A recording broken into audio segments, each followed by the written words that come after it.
this situation with this reign of terror is untenable because the economy is crashing.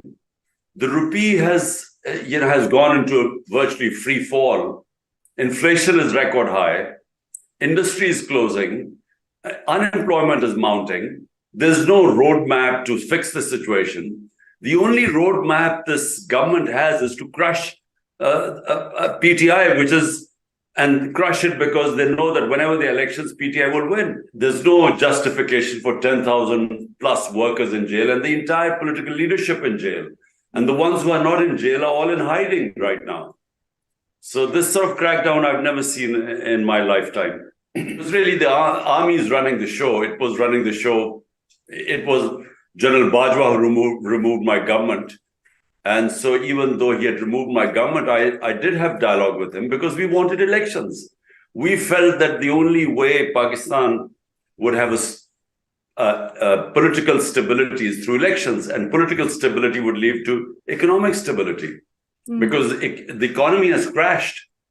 The economy has gone into a tailspin now. So therefore, the whole idea was that we should always have dialogue with the main stakeholder, which is the military.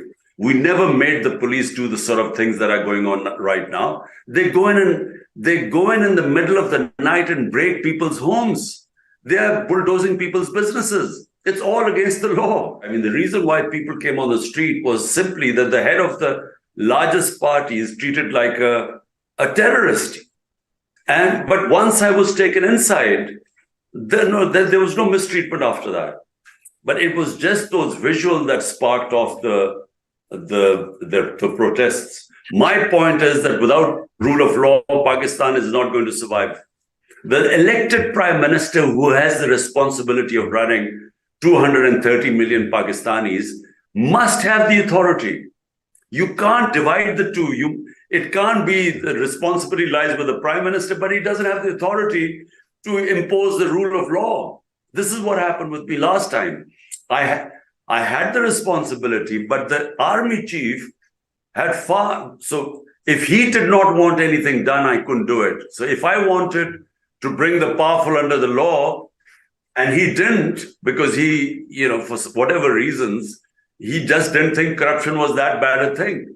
So I couldn't do anything, and I failed there.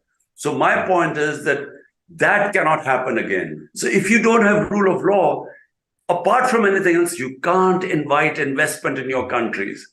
You cannot create the enabling atmosphere to pick up your economy and create wealth so that you can pay off your debts.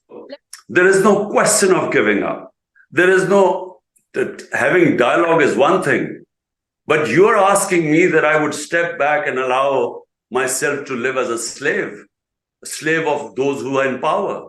I started my movement 27 years ago called Movement for Justice. Justice means human rights, fundamental rights, means liberation. Justice gives you liberation because it gives you your rights. And when you say democracy, the only reason democracy we all love is because it's supposed to give you freedom. So my whole movement has been justice. Movement for justice, to have freedom in Pakistan. And freedom means our fundamental rights are protected by our constitution.